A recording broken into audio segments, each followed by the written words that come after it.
You're listening to episode 88 of On Purpose with Alex Beadon. This week, I speak to Angie Lee, sales and marketing expert, all about what she would do if she had to start over today as an entrepreneur. This episode is so juicy, guys. Trust me, we talk about how your Instagram bio is your new business card, about how polarity in the online space is powerful. She shared how she uses market research and why it's so powerful. She shares her psychological tricks for creating posts on Instagram that go viral, and how important it is to be obsessed to listening to your customer.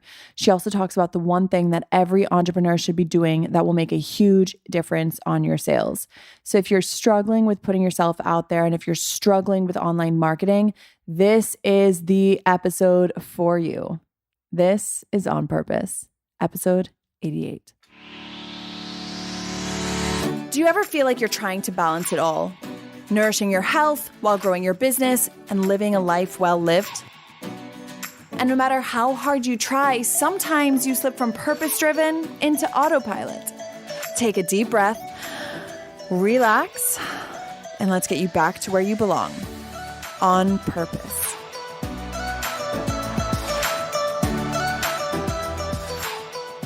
Angie, welcome to the show. Alex, I'm so excited to be here. I'm chilling in a hotel room in Cabo, and I was like so excited for this today. I was like, wow, I get to chat with Alex. I'm so excited. I'm so happy to have you here. And I think it's so cool that you're in a hotel somewhere I'm sure is very, very beautiful and hopefully relaxing after the big event that you just had. I'm trying. I was just telling Alex this, you guys. I realized in this process that I'm a workaholic because I was supposed to stop and then I still want to, but I think there's beauty in that, right? It's almost like this beautiful balance of, obviously I love what I do then if I don't want to stop.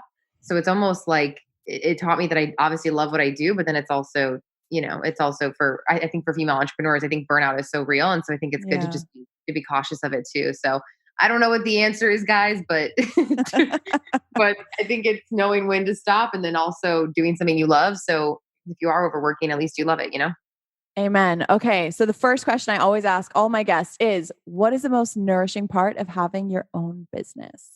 Ooh, the most nourishing part is the ability to take this anywhere. I think having the ability to work from my laptop and my phone is unreal. It's still so surreal to me, and it's such a blessing. And I just think about the alternative, which could be in a cubicle doing something that I don't love to do. And freedom is my biggest driver, freedom and fun. I'm a 7 on the Enneagram. And so I'm really driven by fun and a good time. And so entrepreneurship and having an online brand has really allowed me to have a lot of fun and play a lot and be able to take an afternoon and just go out and do whatever I want and then come back and work. And so I would definitely say it's nourishing to have that time.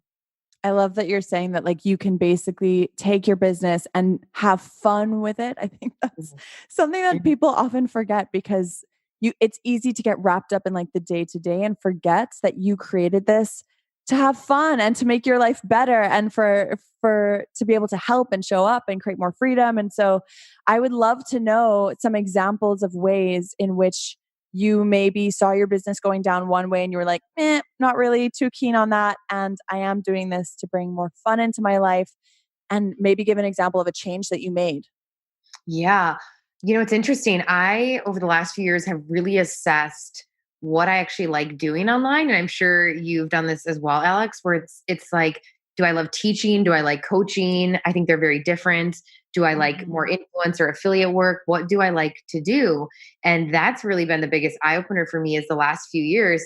I've played the game of if this doesn't totally set my soul on fire, I mean, obviously with everything comes some crap that you have to do. And that's just the reality of business. It's still business. But if it doesn't set my soul on fire, I've been trying to actually not do it and take it off my plate. And so I'll do this check essentially with my body where I'll check in and say, okay, does this light me up right now? Events, does that light me up? Podcasting, does that light me up?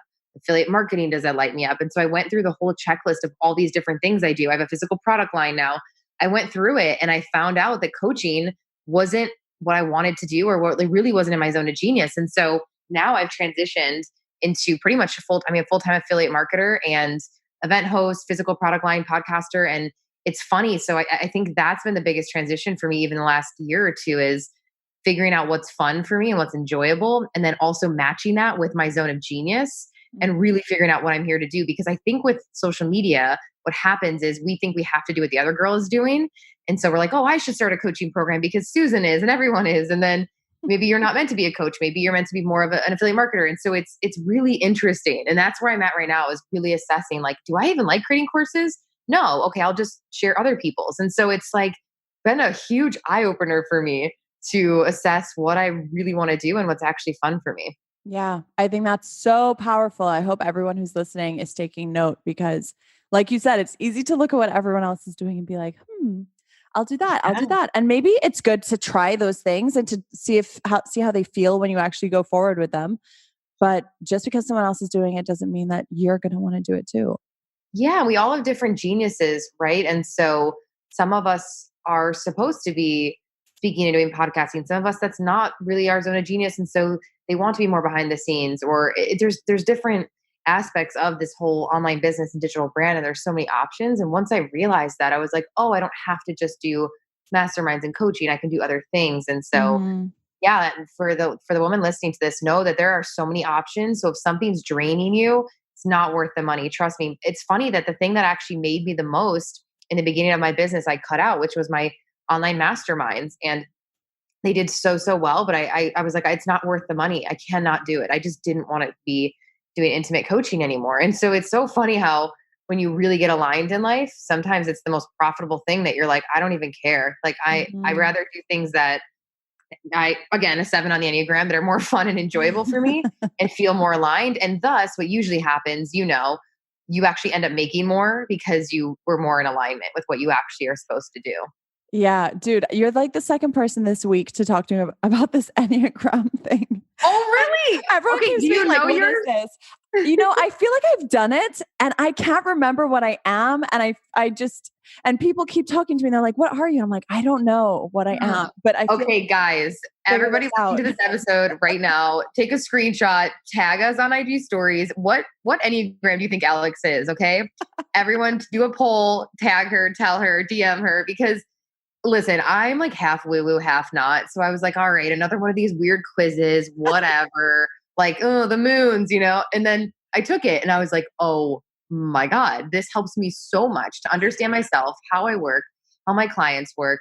It's actually really eye-opening. And it's basically where you find significance and what drives you. So for example, a 3 is an achiever. You might be in a 3 where they're like, you have to keep achieving things to feel. A lot of entrepreneurs are 3s where they're like, that's where they get their love and their significance. Yeah. So they end up just like they have to keep achieving goals or else they're not significant. And that's a really scary one actually to be. But I mean, they all have pros and cons, right? Angie's like, you're screwed if you're a 3. They all have pros and cons. Listen, 7s, like we're motivated by fun and spontaneity and variety, but we're also the people that want to launch 18 different courses overnight. And then we don't stick to one and then it's a mess. And so that's actually why I really fell more into affiliate marketing, because I was like, oh, I love to promote a bunch of things all of the time. And I like that variety where I can't just have one thing. And so what's cool with the Enneagram is once you take it, you guys will see that it does kind of match up with the type of coaching or the type of business you can have online, which is really, really cool. That's so interesting. Yeah. Something else that really hit home about what you said earlier, you're basically saying that if you're not passionate about it, you do not, like, everything in your body's like, no. Yeah. That's exactly how I am too. Like if I am not into something, I don't care how much money it's making me. I'm just like, okay, I'm done with you. Delete. Yeah. It's very visceral, right? Which isn't very smart sometimes, because sometimes you're leaving money on the table, but if it feels like an all body no, how am I supposed to ignore that? Yeah. And I think that resistance is there for a reason. And so listening to it and then assessing, okay, is this just, I'm being a brat today and I need to just put my big girl pants on and actually get some work done? Or is this something that has been constantly coming up for me? And it's really a sign that I should not be doing this. And then if months and months have gone by, then okay, this is a sign that this is maybe not in alignment, versus you have one day where you don't love it. Because I think a fallacy online, and I'd love to hear your thoughts on this. I think a fallacy online is women think that it's always going to be a party every single day. And sometimes it's not. Like I listened to your episode about your launch and I was like, this is so real and so cool. And and it's not always fun and it's exhausting launches. And I love that you just said that. You're like, listen, guys, it's tiring. Like, and I think if women think it's always, all the Instagram pictures of life is perfect. So I think there is a reality to business that there are going to be days where it's not, you're like pooping out glitter all the time, So yeah. And I would say like more often than not. Yeah, I think it's not glamorous as much as it is glamorous, But it's kind of like, I don't know, the drive and the motivation and like the vision is what pulls me forward and it pulls me through. It's like the big picture passion of what I'm doing. So even though sometimes it's like struggleville, it's like, I want to go through the struggleville because I know on the other side is my treasure and my rainbow, And I think that you're so highly creative. Obviously, I've creeped on your stories. Everyone listening to this knows you're amazing at IG stories. I think that you seem to be like someone who you're just addicted to creation. Yeah. And so it's almost like in your blood to just create every day. Like I have to make something visually or aesthetically beautiful, or I have to put words out there or my voice out there. I think as creatives, we literally get addicted to like creating things. Mm-hmm. And that then still is tiring, but we're like addicted to the creation. Yeah. And it's funny because I've just started to really reflect on my entire career and really start to look back and be like, okay, not trying to criticize myself or anything, but look back and be like, what was a giant waste of my time that in the moment I was like, I must do this, because I need to be able to learn those lessons and really be able to avoid that in the future. Because sometimes my creative little woman inside of me is like, let's make this and let's make that and let's make this. And actually having Laura on my team has helped so much with that because she will really reel me in and be like, is that necessary? I love that. She's more of an integrator. Yeah. Yeah. I mean, my head is in the clouds 90% of the time. So yeah, definitely for my businesses, I have all integrators, very grounded people. Like my brother for our CBD line, he's very grounded. My event planning team, they're very grounded. So when I'm like, hey, we should do this, they're like, no, that's no. Like, hold on. Like, here's how much that's going to cost. First of all, second of all, here's what it would actually take to do it. And I'm like, oh, damn it. I'm like, damn it. So yeah, I think creative women, we're just in the clouds a little bit. I think we're not a normal human who's always fully grounded here, because I think if we are, then it's like what makes creatives really cool is that they're almost like tapping into a different realm. You know what I mean? Yeah. So it's interesting. Yeah. Okay. Yeah. So I was thinking about what I wanted to talk to you about because there were so many different things. I was like, we could talk about events. We could talk about that. Like there's just so many things that we could ways or paths that we could have taken. And then I was like, no, I'm going to go onto her Instagram account and I'm going to find the post that speaks to me the most. Oh, I love that idea. That's so cool. Yes. And we are going to focus in on this very topic. So the one that I know you're probably not going to remember which one this is. So don't worry. I've literally copy pasted the description. We're going to go through it step by step. Okay. But it said, what would I do if I had to start over? Zilch followers, zero business, goose egg sales. Wait, okay. This is really funny, Alex. I remember this. And for some reason, okay. Wait, guys, this is like real deal behind the scenes. Okay. I'm at a point now where I could put out something and I'll know if it's going to do well usually. You know what I mean? Where you're like, okay, this is great. Like it's so on pulse with my audience. I know this is going to convert.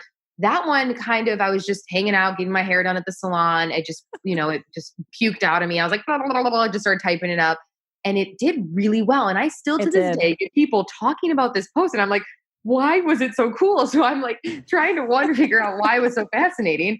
And I'm like studying the psychology of it. I'm like, I think it's because people love hearing about beginnings or they just want to know tactical steps. It was tangible. I don't know. There's a few reasons why maybe it did well, but that's so funny that you brought up that one because I'm like, why did people love it so much? I looked it up and I was like, great. So why did you like it? Tell me why you like it. I literally chose it. Okay. So to be fair, the way that I was going through your post was I was looking at the most popular posts. Okay. You're an ninja. This did already narrow it down. Okay. And I was like, I really like this one. I feel like there's a lot to talk about here and kind of a lot to massage out because you listed 10 things, girl. So we're going to go through all 10 of them. Let's do it. No, I love this. Yeah. I feel like it's going to be so helpful for your listeners. And they're probably going to eat this up because I mean, people loved that one. I love you so much. I love how you were like, I was trying to figure out like the psychological reason behind why this is so popular. I do I'm like the a exact psychology same nerd. thing. Oh, I study all my shit. I'm like, this is why it did well. This is why it doesn't. Like, I know so well why things convert and why they don't. Cause I've been an organic marketer for so long that I've had to like study what converts and what doesn't. And Yeah. that was one that I actually was like, damn, I didn't think it would do well. And it did. I was like, this is surprising. Okay. So then I'm like, how can I create more of that? Yeah. Yeah. And just for everyone listening, what she just described is exactly what you should be doing. Like, look Yeah. at the results of what you've already created and see what's working, and then try to reverse engineer why it worked. Yeah, And absolutely. repeat. Analytics and business manager on IG, or just simply for you gals who don't have a business account, simply study the posts and videos that get the most comments and just ask yourself, why did this do so well? And 9 out of 10, you'll realize it's because of vulnerability, the psychology of it. It was tangible, it's educational, and it touch points. I mean, there's always something. And so then you can create more of that content. Amazing. So let's dive in because I'm a little worried about time. Okay. First Let's one. do it.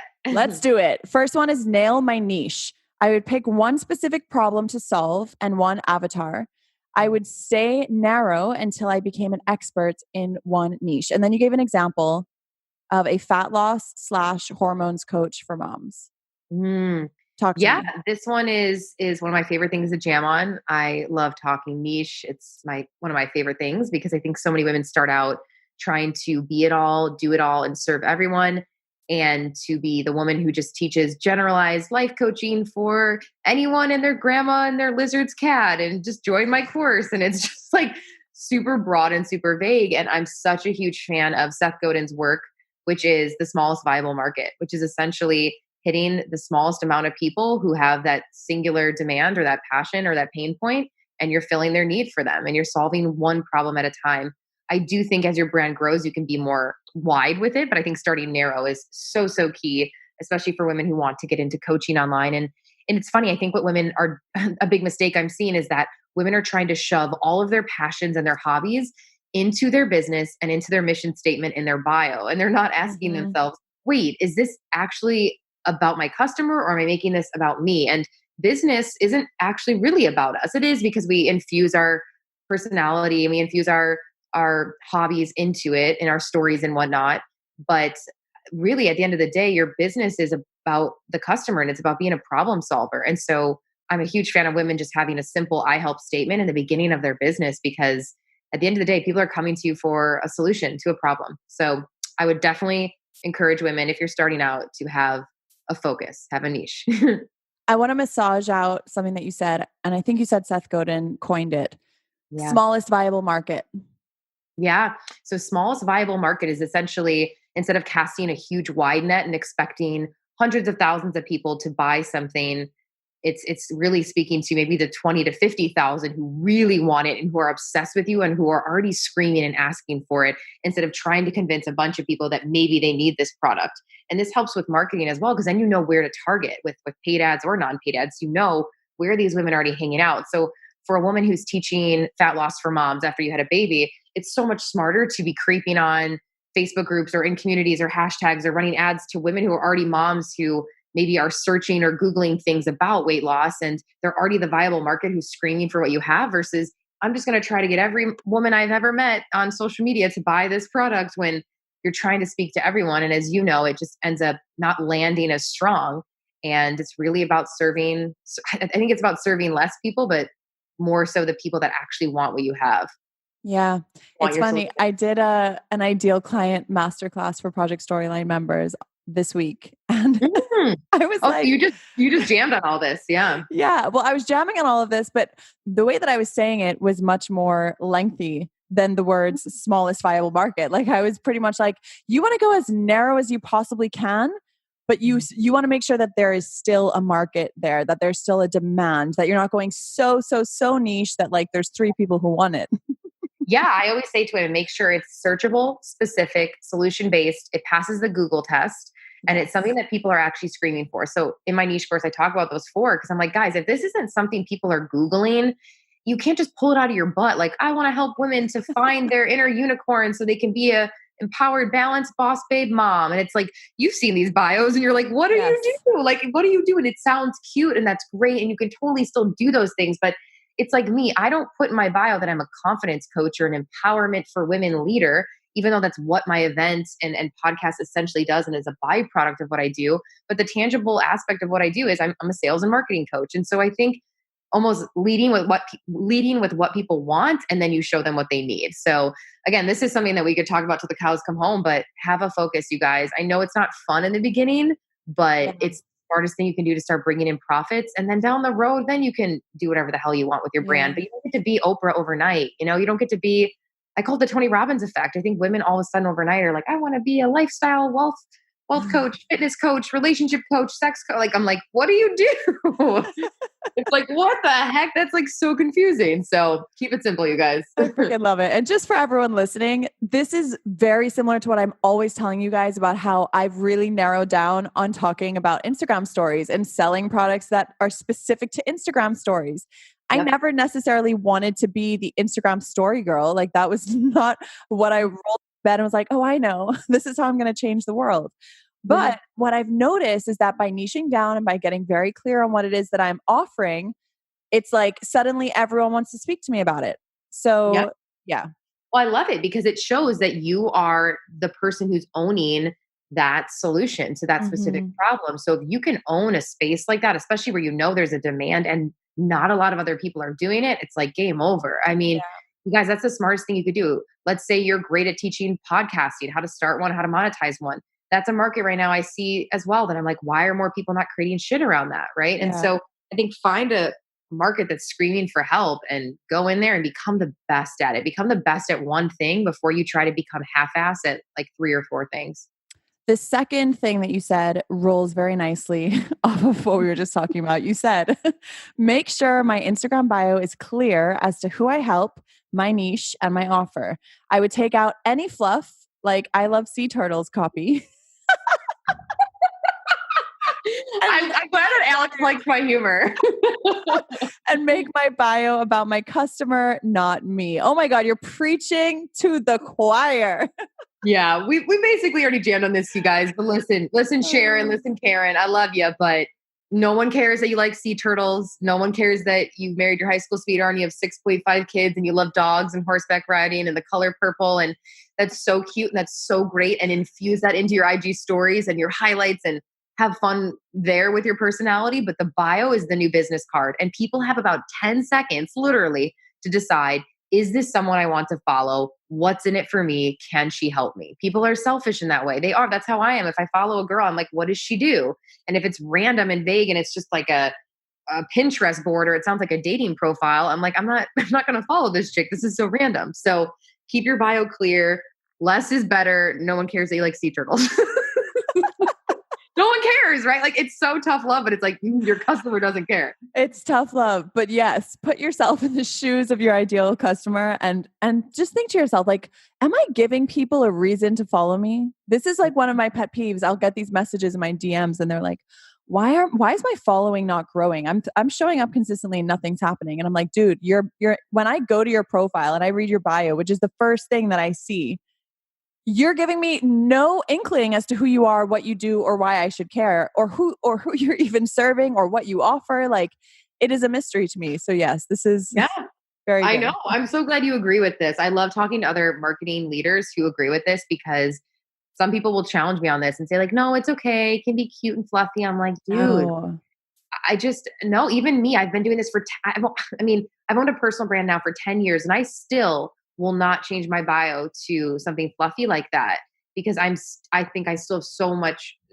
more to go. And I think that when a woman lands on my page, I want her to know what I do and I want her to be able to decide. And that polarity is so powerful too. You actually want people to go to your page and say, oh, wow, she's for me. Or, I don't think she's for me. I don't think what she coaches on is what I need. Cool. Like I want less followers, just more high quality followers anyway. So exactly. It's good to weed people out.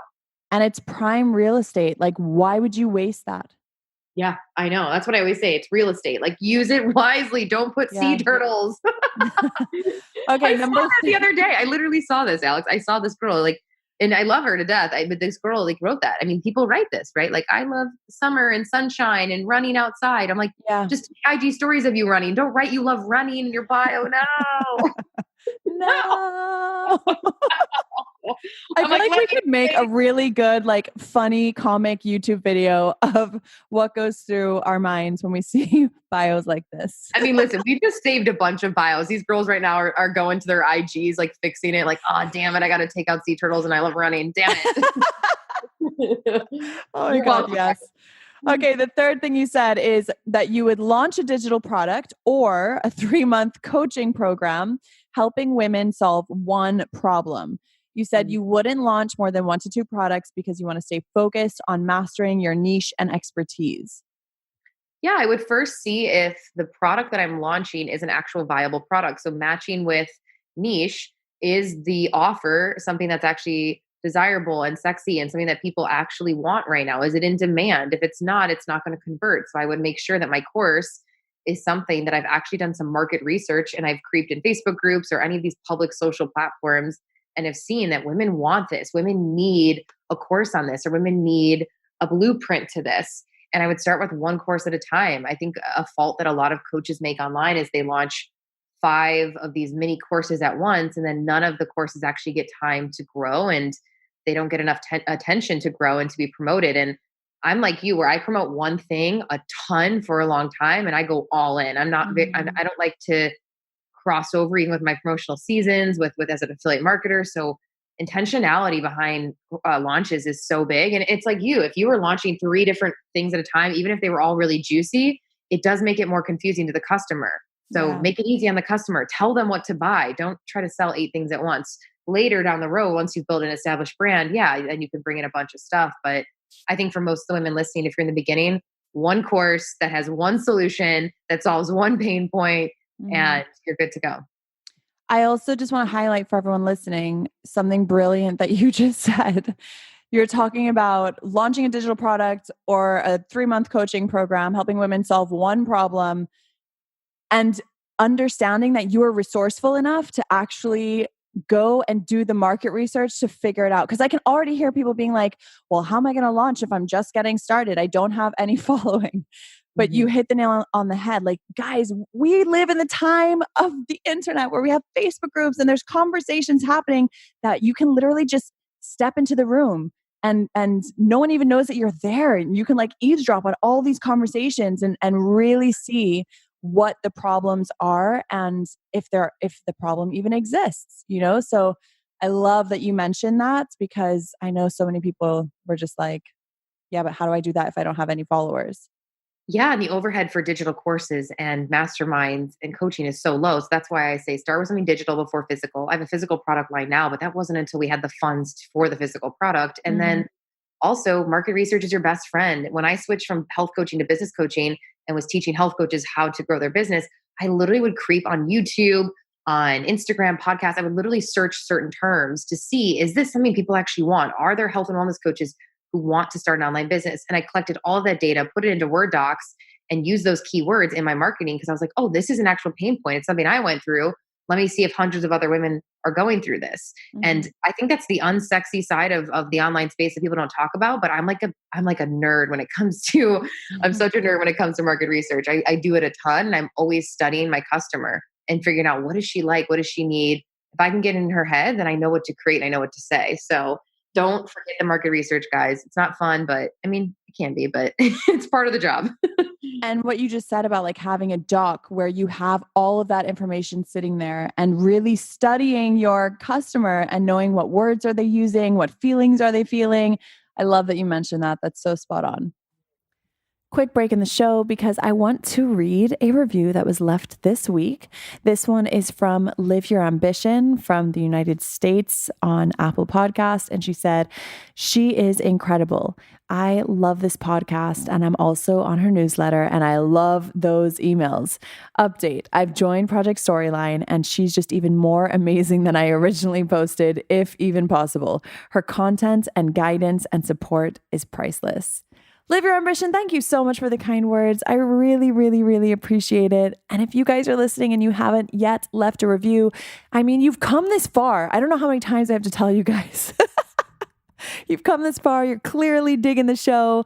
Definitely make sure that you just take the 2 minutes of your time. Literally, that's all it takes to go onto Apple Podcast, search for On Purpose with Alex Beadon, scroll. Oh, no, you got to open On Purpose with Alex Beadon, then scroll all the way down. Then at the very bottom above the shows recommended, there's purple text that says write a review. You're going to click on that, and that's where you're going to write a little review. So thank you in advance. I really appreciate it. Okay, the fourth item. You said showcase testimonials or do pro bono coaching calls to build social proof. I would share video testimonials 2 to 4 times a week. Yeah, it's so funny. I forgot what I wrote on this post, you guys. So Alex is reminding me. I'm like, ooh, what's the next one? I forgot what I wrote. Yeah, I would collect as much social proof as I can. You ladies listening in the beginning, you know what I'm talking about. It's hard to sell the very first version of something, not because you're not amazing or you don't have a gift or it's not valuable, because people don't know if it worked for someone else. And one of the questions that a consumer asks themselves when they're checking out on any checkout page, and we do this with movies, we do this with clothes, we do this with supplements, we do this with everything as humans.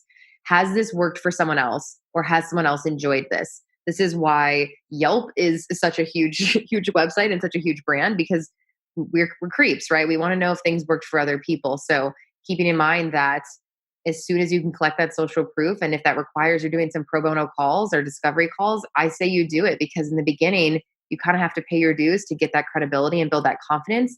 And then you share that with your audience. And of course, video is always going to be the most powerful, because I'm at a point now too, and I think you also do this really well. And I think a lot of online coaches will say this is what they do, but I'm at a point where my audience actually sells better than I can. So for Pays to Be Brave, I talked about it every single day almost for 10 months, but a large majority of that content was my audience, my current attendees saying, oh my gosh, I'm so excited to go. So I use social proof to sell out that 1,500 women event without $1 spent on an ad, because I used my community and I used my tribe to sell it. So for you ladies listening, whether it's a course, an event, whatever you're doing, your community can actually sell better than you can, because the woman following you, she wants to know if other people are going. She wants to know if it's cool, it's fun, it works. So don't rely on just yourself to promote stuff.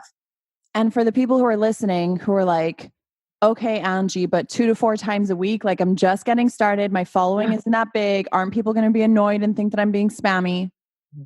So in the beginning, this is where I believe that it starts with yourself, your own testimonial, your own story, especially in fitness. For example, let's say you lost weight or you got fit, you're going ham on your own story.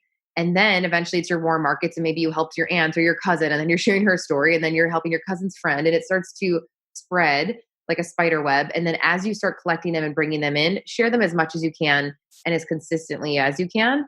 But of course, in the beginning, you're not going to have a ton of them. But once you get your first great testimonial, I always say highlight the shit out of that. Like I can still remember the girl who was my first amazing testimonial for fitness online. And I remembered asking her for a 1-minute video. I highlighted it. I just went ham on that. And she was the catalyst for then selling out 5 more programs. And then 5 more girls were in, and then I got their testimonials. And so it's a snowball effect. But you have to start with at least one person who says your shit works. Because if not, you're going to be in a really vicious cycle of these you're going to be really struggling when it comes to launches.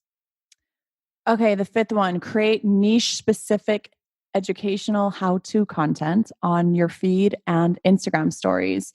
You said that you would lead with educational content more than inspirational content to build trust, because trust is money. And yes, you did use the money emoji. You said learn from me content is better than look at me content. I'd rotate research, results, and role model expert in my content. Yes. I think a big thing that's going on right now in the online space is there's 2 different types of content. There's learn from me, which is the actual tangible educational content. You're really good at this, putting out a bunch of free value and basically positioning yourself as an expert and saying, hey, I know my shit. I'm going to get you results before you even pay me and sign up. And that's what's so beautiful about webinars, podcasts. We're showing up as leaders, giving out this educational content. Right now, we're literally doing learn from me content. This is real learn from me content. We're giving you guys free value. And then down the road, you can decide if you obviously want to work with us. And I think a lot of women are forgetting that that's the most important thing in the beginning of your business because people don't see you as an expert yet. So the only way for someone to respect you and trust you and see you as an expert is to actually feel like they're learning from you and you've already helped them in some capacity. I mean, I get DMs all the time, and I'm sure you do, from women who are like, oh my God, if this is what your show has, I can't imagine what your course has, because you give away so much good stuff. And so leading with that learn from me content versus the look at me content is more of what we would consider, the here's my cat and I just ate a taco for lunch and here are my pink shoes today. Woo. And it's more of like the influencer lifestyle content, which is great. And you do need to infuse it. But I think in the beginning, for most women, make that about 20% of the time versus 80% of the time, because people are not first coming to you because of your cat. They're coming to you because you solved a problem for them. And then over time, they're like, oh my God, show me your life. Show me your husband. Show me your boyfriend and your cat. And what does your cat eat? And like now I could post like a picture of like my dog's poop and people will be like, oh my God, how's his poop doing? But like in the beginning, it wasn't like that because I first had to build trust in something and show that I was credible. So that's my advice for you guys on that one. I like it. Okay, number 6, memorize my 3 macro brand stories. I would post micro brand stories on Instagram stories to stay relevant. I would marry my story with my clear solution to build brand recognition. I would respond to every comment and DM to build an engaging community and learn their specific pain points. I would ask them juicy questions to discover their wants. Ooh, I know you guys are ready to kill me on this one. They're like, Angie, I'm not responding to all my comments and DMs. Sister friend, here's the real freaking deal, okay? You have to. This is your community. They are the people who are paying your bills. Your customers are your bloodline. So give a crap about them. And I think a lot of coaches and influencers right now are forgetting that it's a relational game. And I still, to this day, I just brought in help now, literally this week. But up until this point, I've responded to everything. And I'm not saying that to sound like crazy. I mean, I am kind of crazy, but I believe that we need to be responding more to our people, and that's how you learn what they want and what they need. So do not let comments go unnoticed. Ask questions back. Keep the engagement going. Social should be like in person, where if a girl came up to you and said, oh, that's cute, I like that, you wouldn't just be creepy and stare at her. Obviously, you'd say, oh, yeah, I got this dress from this place. What are you wearing? And you keep the conversation going. So answer all of your DMs, you guys. I think the DMs are the new sales call. I think the DMs are where it goes down. There's so much cash available in the DMs. And marrying my story with a solution. Again, taking my pain point, my story. Let's say it's the example of the mom who lost weight after she had a baby. Let's say I'm sharing a ton of that pain of what it was like to be overweight with the baby and blah, blah, blah. And then I go into the transformation that I had now being fit. And I'm marrying those two together in my content. And what I'm also doing is I mentioned, in the beginning, what did I mention? I mentioned, the macro stories. Yeah. Yeah. Macro brand stories. So you said you'd memorize your 3 macro brand stories and you would post micro brand stories on Instagram stories. Yeah. So this one's really fun. Macro brand stories are the 3 to 4 main stories. And maybe in the beginning, this is just one for you gals that you rotate over and over and over. And they're the portable stories that people remember about you. So for example, one of mine is I was $100,000 in debt when I started this. I talk about it a lot. I rotate it in my content and I recycle that same story because new people need to hear it. And then old people love hearing it again. They're like, oh yeah, that's right. You were in debt and you had to get out of it. Another one is maybe anxiety. I've always had a history of anxiety. So that's a macro brand story. And I rotate those 3 to 5 main stories that people know of me that are kind of the cornerstones of my brand. So I've memorized those. Those are the ones I infuse a lot into podcasts and interviews.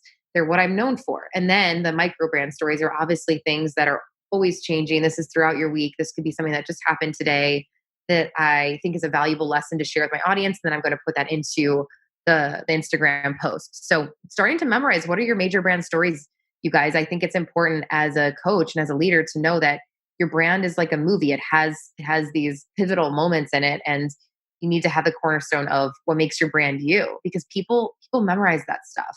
They're like, oh, Susan, that's right. She's the one who was in debt or was 50 pounds overweight and then found a new relationship with food. Or, oh, she's the one who had this thing happen to her. And it doesn't have to be necessarily a negative or a bad thing, but I think it's really important to start memorizing those brand stories. Yeah. Amen to that.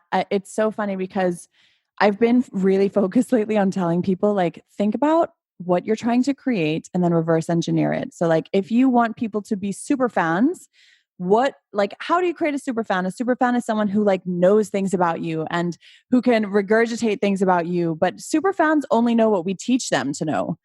So that's Mm, exactly what you're talking about here. Like having these brand stories are, it's giving people things to hold on to and things to remember about you.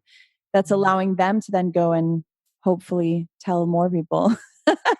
yeah, it's the portable story, but it's also the emotional component of sales. I think sales is emotional more than anything. I think it's like dating. It's human to human, and people find themselves in your story. And that's the Mm, most beautiful thing about story selling or storytelling, right? Is that when I post, "Hey, I quit college. I was $100,000 in debt. I started a blog. One person was reading it." That's not really about me. It's about another woman who reads it, saying, "Oh my God, I'm $100,000 in debt right now. Holy shit!" Or wow, I'm about to quit college too, or wow, I quit my corporate job too. And mhm. so in that moment, she finds herself in my story. And that's where sales really happens, is that Yeah. someone else feels like you understand their pain. And so it's not always fun to share these stories because they're vulnerable and it's scary, but I can't emphasize enough. And you guys know Alex teaches storytelling too. Storytelling is everything when it comes to sales. So be really, really open to starting to share those stories that make you you, because people will start to memorize them. And just to remind you guys, I know that a lot of you, I will hear from you guys, you'll be like, oh, I don't want to be repetitive. I don't want to tell the same story again and again and again. That's a part of this, right? So I want you to think about when Beyonce gets on stage. The reason everyone knows the lyrics is because she's singing that song again and again and again and again. Mhm, mhm. So don't feel like you're being repetitive or like maybe someone's heard this. No one is watching you 24/7. Like the only person who's watching you 24/7 is you. 100%. I still have women who will ask something, or I have women who've been following me for 8 to 10 years and they still are like, "Oh my gosh, I love that story," or "Oh wow, I didn't remember that about your story." I'm like, "What? Mhm. I've literally posted about this 500,000 times." So we don't realize that people aren't seeing everything and they're not in your brain, right? Oh my gosh. So the next one, number 7, I'm now realizing it's these just flow so well. Maybe that's why this did so well. I Okay, know. I'm like, why did this do so well?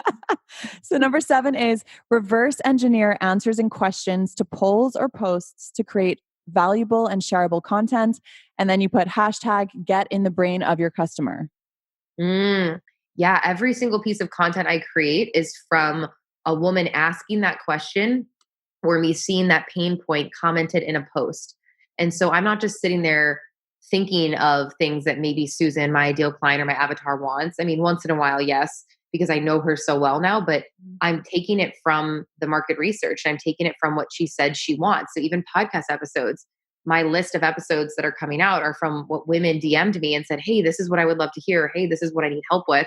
And then by the end of the month, I can look at all of the common themes and then decide what I want to create. So I'm constantly in this symbiotic relationship with my audience versus me just speaking at them. And I think that's a huge mistake in marketing, is people are speaking at their customer and not with their customer. And so Mhm. the reason I think my stuff converts well is because it's not like I'm just standing there screaming at her saying, blah, blah, blah, blah, blah. This is what you need to do. It's like she tells me, I create it. And then another girl tells me, and I answer that question and create it. So it's this beautiful symbiotic relationship where it's ongoing. And I think, again, it just goes back to listening to your customer. As you guys could tell at this point in the episode, you're like, damn, she really listens to her customer. But I think that has to be the obsession of any great marketer. It's not about me, and it's about solving the problem for her and figuring out what she needs. And great content is content that speaks to that person specifically, and you're entering the conversation that's already in your customer's head. It's not like you're just pulling it out of your butt and making it up, you know? Yeah, and I think so many business owners, especially when you just get started, and guys, like I was here too, so this is definitely a non-judgmental comment. But it's just so easy to have this vision of like what your business is going to look like and how it's going to change your life and blah blah blah blah blah. But the focus, like you said, needs to be on the customer. Like the customer is the one who's paying the bills, the customer is the one who's having the experience, like the customer is generating everything. All Yeah. activity in the business is coming from the customer. So you're right. I love what you said. You said be obsessed with listening to your customer. Yeah, it's selfish of us in a sense to think that business is really only about us, and Yeah. to post my cute outfit of the day and look, I'm eating cheese today and look, there's my cute cat. And it's like we get into this place even as influencers where that isn't really what it's about, right? My events, my podcast, my courses, everything actually isn't about me. It's about solving a problem in a market and actually providing a service for that. And I always think that I always say that niche is the combination of what you're really great at what you enjoy doing, and then what the market will actually pay for. And I think that third one is where women don't, I think that third one is where women have some resistance, but I think that's the sweet spot of creating this content that's really sellable. Okay, the eighth one is use the DMs as my number one spot to drive engagements, connect, and book sales calls. I would use the video and voice features to add humanization. I would create a type form to capture leads and market research. Yeah, the DM. Going down in the DM. Yeah, I think this one's pretty self-explanatory, but be a human, you guys. Being a human in 2019 will help you to stand out, and it will absolutely pay off, especially when people are just texting people back. And so knowing that Instagram is amazing and added voice and video to the DM, and if you gals are having people who are showing interest in your product or service, send them a video back, show them you're real, show them you're passionate, show them your personality, show them that you're an actual human behind this screen. And it's going to increase your sales 100-fold because you're actually adding a human to the sales process or the checkout process. So do it, ladies. Don't be afraid. Voice people back. I think that's such a valuable thing right now that Instagram did. I don't think they even realized how much that's helping people with their sales. Yeah. I get asked this question all the time. I'm really curious as to what your answer would be. So I get people asking me what my thoughts are on a business owner reaching out to someone who, like, they can see this person's watching their stories, but this person's not really replying to any of their stories. And they want to know if it's cool to like DM them and just be like, start some sort of conversation. That's such a great question. I think, of course, if she's been watching for a bit, you can tell she's answering all the polls. She's answering the question feature. She's being super engaged. Yeah, I think there's nothing wrong with that. It's almost like your account is your house. There's people over at your house. They're hanging out. She's in the other room. She's eating some of your food, and she's watching your TV, and she's she's hanging out. You should probably go over to her with a cheese platter and just be like, hey, what's going on? What are you doing? I think there's nothing weird, right? It's like social media makes it so weird, but I think sending her a voice note and just saying, hey, I saw that you loved this story, or, I would just love to know what was helpful about it, or, hey, I'm just doing some research with my audience. What did you like about this? Or go ahead and watch her stories. I do this sometimes where I'll just go and watch theirs for a bit to see what they're like. And then I'll reply back to stuff. I'm like, oh my God, that's so great, or that's so cute, or that's so helpful. Thanks for this tip. And then she starts to notice me. And it actually is healthy for the algorithm too, to see that you're engaging with these people and it's not just a one-sided relationship. So go ahead and go creep on her, right? She's creeping on you. So I say, go over to her house and see what she's doing too. So then she doesn't think that you don't know she exists. But yeah, what are your thoughts on it? It's a sticky, tough place to be, right? Yeah. Oh my God. I'm loving your analogy. Yeah, it's like you're at someone's house, right? I don't know. I love that you're like, go up to her with a cheese platter. Yeah, just like be like, hey, what's up? What are you doing? You're in my house. Obviously been at my house. It's brilliant. It's brilliant. So what I normally tell people is do not message people who are watching your stories and be like, hey, want to buy my stuff? Like that is not a good strategy of how to get more sales. However, I think the best thing that you can do is exactly the second thing that you said, where it's like you start watching her stories and like comment on her stories, because it might be a little weird for you to message her and be like, hey, I can see that you've been watching my stories for a long time now. Mm-hmm. Whereas if you just go straight to her stories and just start watching and responding to her stories, then I feel like it's just more natural. But I do like what you said. You're right. I mean, if she's replying to your polls and if she's replying to your questions and she just hasn't taken that step yet, then yeah, there's nothing wrong with being like, hey, just wanted to say hi. I'm doing some market research and I'd love your feedback or whatever. So yeah. Okay. Awesome. Number 9, create shareable, niche, and educational Instagram story and podcast content to grow my audience. I would not be a life coach, but I would choose a specific industry to start. Absolutely. So this is tying in, creating that educational niche. How do you even say niche, right? Niche. Tied in that niche specific content. This one is really juicy because I think a lot of women assume that quotes and cute pictures are what converts. And then they can, right? Quotes do well. That's a great way to grow organically. These templates on IG stories. Remember when templates came out and then people's accounts were blowing up because of templates?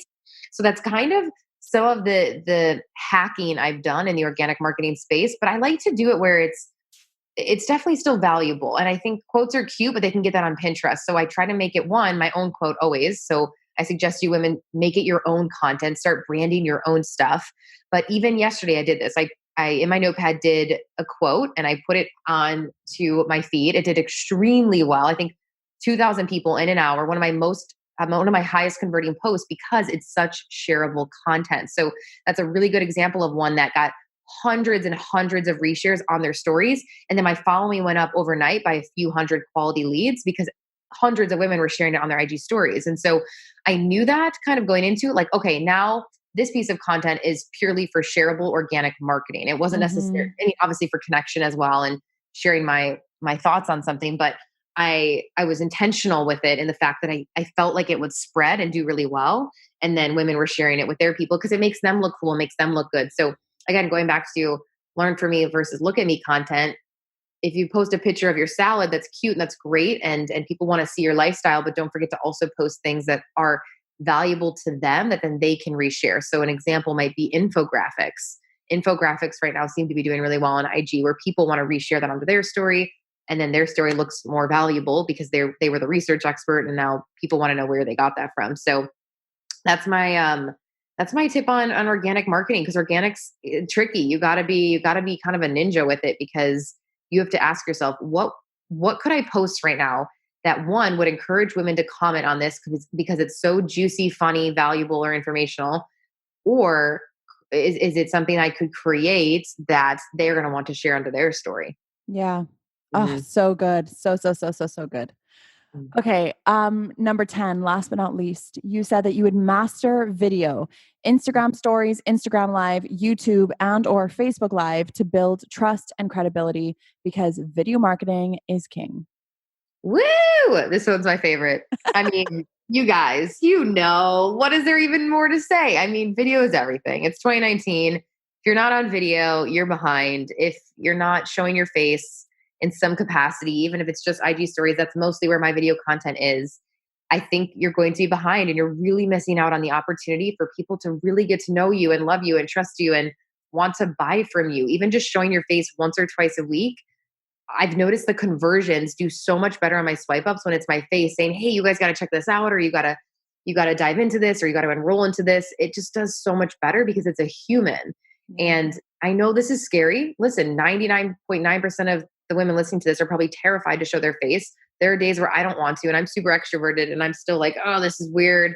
I don't want to do this. But it's like, it's just, it's the human game, right? I remember that sales comes back to being a human. And if I can't go to lunch with this person in front of me watching the story, well, the next closest thing is video content. And from doing YouTube, it's the best way to get to know someone and feel like you actually know them. And I don't know about you, but I usually only buy from women who I've actually seen their face or heard their voice. So if she doesn't have any video content or any audio podcast content, I'm usually not likely to buy her products because I don't feel that deep connection with her. I don't feel that connective tissue. So oh my God, video is everything. You just made me have the biggest aha moment because you're right. Like I've never thought of that before. I've never bought anything from someone who I have not seen on video. Yeah, I've noticed this. I'm like, why am I more inclined to buy from this person or go to their events? And it's because I've seen her and I feel like I know her. And when women come to my events, they already feel like they know me, which they do because that's me on stories and that's who I am, and who I am online is the same, and that authenticity is the same. And it's like, God damn, like thank God for video, because without video, I don't think I would do as well because I wouldn't be able to show my authenticity and my passion. And when I was selling out really big masterminds and courses, I literally credit that to Facebook Live. Facebook Live, a free platform, made me so much money, you guys, because I would get on there and I would just chat with them like they were my girlfriends, and I share with them my offer, and it made me so much money. It's insane. And now I do more IG stories because that's where more of the attention is. But it's crazy, right? To think that you could actually forget about sales pages. Sales pages are cool, but no one's buying from the sales page. They're buying because they already saw your video, or they already saw you on IG stories, or they saw you and they got to like you. And then they're like, oh, sales page, cool. All right, now I get it. Now I'll close the deal. And if they are landing on the sales page from an ad, I think that there should be a video on there because they just need to get to know you and like you. So again, I'm all about video, just video, video, video. Yeah. And it doesn't even take, what's so funny, I'm thinking about the last course that I bought. She did a Facebook Live and I must have tuned in for maybe 45 seconds. Mhm. But Yeah. I mean, I've been watching her on video for maybe the last 6 months, but again, I never really sit down and watch the whole video. I just like tune in and then I'm like, "Okay, I got it," and I'm gone, you know? But Yeah. her showing up regularly, and I think that's what's so kind of intimidating about it is that like it's video and you feel like it has to be really, really high quality and you feel like if no one comments then it means it's the end of the world. But I guess I'm just trying to encourage you guys to be like, just the, or at least this is what I did when I had my YouTube channel. I used to just imagine that every time I made a video, it was like I was putting $2,000 into my future bank account because Mm. it's not going to happen immediately. But that relationship that you're building with the people who are seeing your content in that moment, it's going to come back. Mhm. Mhm. Absolutely. And knowing that people want to see real and what we're going to see as a trend in social media. I mean, I swear by this is, I think you'll agree, this is what's going to happen. A huge trend that's going to happen in the next 1 to 3 years is people are going to want to see less edited and less edited photos, less looking perfect on video. So, ladies, my IG stories that do the best are the ones where I don't have makeup on. I'm just being super weird. I'm saying something really weird to them, and they'll DM and literally say that, like, "Oh, I like you without make. I like you like this." And so, it's that feeling of the FaceTime effect. It's literally you FaceTiming one of your girlfriends.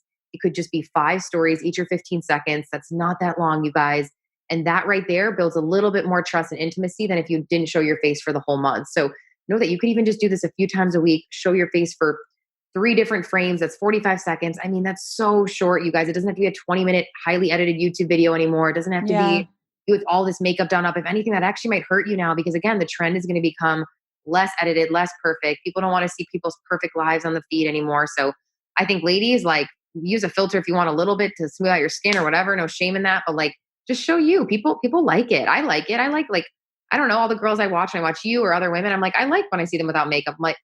I'm like, oh, she's real. Like that's what Yeah. she looks like when she's not done up for a photo shoot. So I think as women, we're so afraid to show ourselves like that, but it's like women actually like it more and our audience actually relates to it more. So Yeah. And I yeah. think that's why Instagram stories has done so well is because it's given people access to people that's not like shiny and super beautiful and the perfect camera that you use with the blurry background. Like, no, it's just real. Yeah. Yeah. Like other end of a mobile phone. Yeah, and it's easier too. From YouTube, those take forever to edit. It's so much production, so much work. Where what if you could just get on right now after this and be like, "Hey guys, I just did a cool podcast, blah blah blah." Yeah. And if you're in PJs, no makeup, who cares? Because that's actually more real. And I feel like you're actually FaceTiming me as a friend versus you had to have a set and your hair looks so perfect.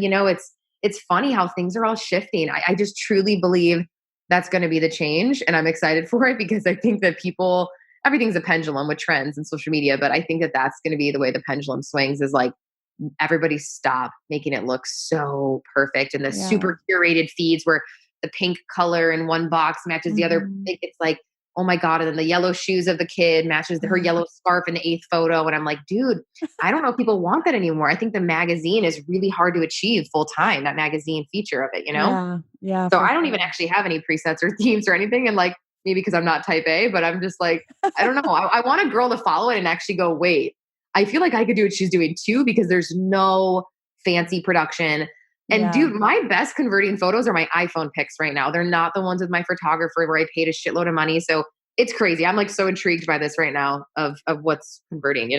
Yeah, because I think everyone kind of, I don't know, at least for me, like when I look at an influencer's page, it's like I don't even want to really follow the perfect influencer anymore. Like I've been unfollowing so many people just because it's like I want to see real things in my feed.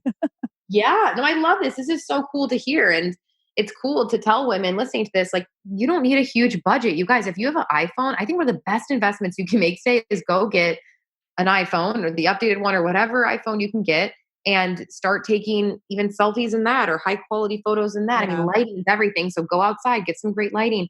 You'd be so surprised how much money you can make from just the hole on your phone with video and the picture feature. I mean, I Yeah. don't even really use a production team anymore. I've saved so much money in the last few months. I don't have my videographer, my photographer over all the time. I'm like, no, I'll just get it. They're like, really? I'm like, yeah, I actually like when I'm holding it selfie mode. I think it is more real and they feel like I'm actually there with them versus, oh, you must have hired someone and paid a lot. And I think there's this sense of, well, I can't do what she does then because she's paying this dude thousands of Yeah. dollars. Well, the time to follow her around. Like, that's not realistic. But I used to think that was the secret. So I was like paying all these people all this money to create content. Now I'm like, oh, I could just do it myself. You're like, actually, I'll do it all myself. I'm like, I'll just take a quick selfie. I don't need this highly produced video anymore. So it's crazy. Everything's changing. It's so cool though. Oh gosh. Okay, my love. That was all 10. I think that was really, really awesome. I think this entire podcast episode is filled to the brim with value. So thank you so much. I am going to ask you some wrap-up questions. Ooh, I'm so let's do excited. Okay, so the first one is, what is one thing you do that has been a non-negotiable in the success of your business? I put my health first. That's correlated to the business. I'm obsessed with staying as healthy as I can and working out every day and eating extremely well. So I think that's literally been the success of my business, is because I stay really healthy. Share a mindset shift that has made the biggest difference in your life as an entrepreneur. Oh, that's such a good question. You're welcome. Oh man, I'm like, just one. Let me think of one. Ooh, okay, let's think of a juicy one. Failure isn't really failure. It's just feedback. And I know that sounds corny, but I used to think if something, my first courses or whatever it was, didn't sell 1 million of the copies or whatever it was. I think I used to think that failure was when you didn't do well. But I really think the only way you're really failing in business is if you're not trying and you're not showing up. Fill in the blank. The world would be a better place if more people knew how to laugh more and have a good time. Yep, that's my answer. I like it. The book that changed my life was? So many. I would say Rich Dad Poor Dad by Robert Kiyosaki. I've never read that. Good. It's good. I got to listen to it. And then lastly, I want you to challenge our listeners to do something this week. So take some sort of action or focus on something. So what would you like to challenge our listeners to do this week? I challenge you guys to put your face on stories, and especially for you introverted girls who think you're going to pass out and die if you do it. You will not die. You got this. It gets easier, but show your face, be human, send a voice note this week, send that video message, just be human, and you'd be surprised how much it pays off with sales. Amen. Angie, I love you so much. Oh, I love this. Alex, you're so good. These were such good questions. This was so fun. Thank you so much. I know. And what's so funny is I've never done this before. And I'm like, oh my God, I have to do this more often. That was really smart, because that was like so much value. These girls are probably like, holy shit, you guys, if you loved this, please let us know, because that was even me. I'm like, damn, we just gave a lot of value. And it was all jam-packed. I love it. Okay. So please tell everyone where they can go and find you online if they want to learn more. Yeah, you guys can go to angielee.com, Angie Lee Show on iTunes, and creep on me on IG. Come say hi at Angie Lee Show. Yay. Thank you so much. I'm so happy that went so well. Yay. Bye, guys. If you've reached this far in the episode, that must mean that you loved what you just heard. And I want to say thank you for listening. I also want to prompt you to take a simple action step that would really make my day and really help support what I do here on the show. I would deeply appreciate it if you could take 2 minutes of your time to leave us a review. To do it, it's super simple. You're just going to open the podcast app on your phone, search for On Purpose with Alex Beadon, scroll down until you see the ratings and reviews section, and then tap the Write a Review button. Your reviews are what help support this show. So please, if you are enjoying this content, take the 60 seconds that it will take and go and write a review. Thank you so much for listening to this podcast. I want you to know how much I appreciate your attention. I want to thank you for listening, and I can't